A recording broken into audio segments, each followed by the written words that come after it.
Every saint has a past and every sinner has a future. An exuberant morning to one and all.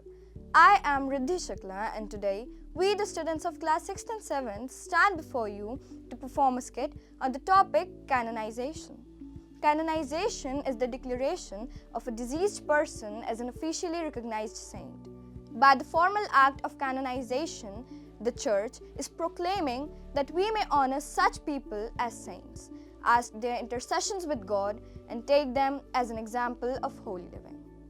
Moving further, we would like to show you the miracles of some of the greatest saints.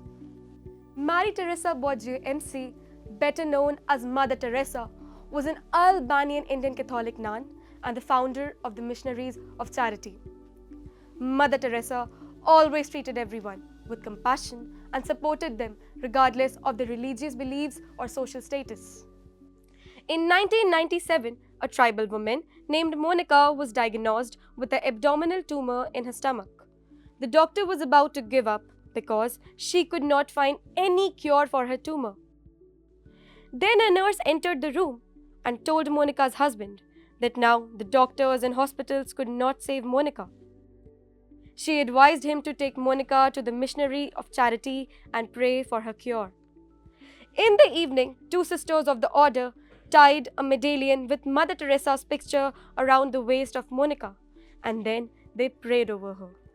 After many months of uncontrollable pain and suffering, Monica was able to sleep peacefully that night. That's when she saw a beam of light emanating from the photograph of Mother Teresa. Monica was shocked and at the same time felt stillness. Doctors and nurses were shocked after seeing the report, and they all started celebrating. This is the power of Saint Mother Teresa's humility and spirituality. On 4th September 2016, thousands gathered at the Vatican City for sainthood, where Pope Francis I declared Mother Teresa a saint. Applause erupted in St. Peter's Square, even before Pope finished announcing the rite of canonization. Mother Teresa was acclaimed for her work for the poorest of the poor in the slums of Kolkata. Saint Kyriakos Elias Chavra was born in 1805 at Kanyakumari, Kerala. He was the first male Indian saint. He also founded a house of charity for the aged, abandoned, and the sick. He was a great social reformer, educationist, and visionary. The miracle which Rome approved for the beatification of Kyriakos Chavra was the cure of the legs of Joseph Matthew. Joseph was born club-footed with a congenital deformity of both the legs. On hearing that many miracles have happened through the intercession of Kyriakos Chavra, Joseph and his family started praying.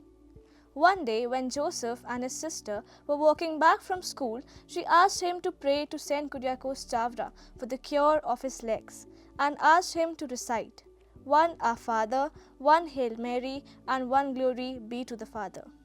As they walked, reciting the prayers, suddenly Joseph's leg started shivering. Joseph pressed his right leg to the ground, and he could now walk properly with the right leg. They continued their prayers, and finally on 30th April 1960, his left leg too became normal. Since then, he could walk normally. Joseph believes that it was the intercession Kyriakos Chavra which resulted in the miracle. He was canonized on 23rd November 2014 by the Pope Francis. Saint Euphrasia was born on 17 October 1877. She was an Indian Carmelite nun from Syro-Malabar Church, which is a Catholic church in Kerala. She led her life in the devotion to Sacred Heart of Lord Jesus. She is also known as the praying mother to many people. Once there lived a carpenter named Thomas, and one day when he was polishing a doctor's furniture, suddenly he got fainted. The doctor took Thomas to his hospital and checked him properly, and being shocked, doctor told Thomas that he has a bone cancer, after which Thomas was admitted in the hospital for a week.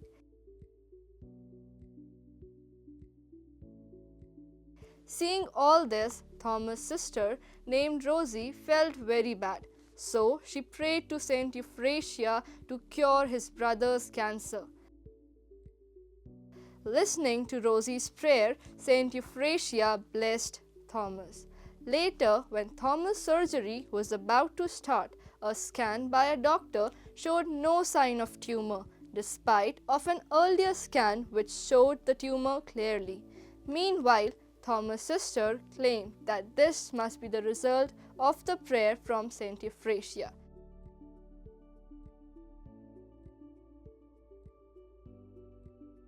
Then Thomas and Rosie thanked the praying mother together.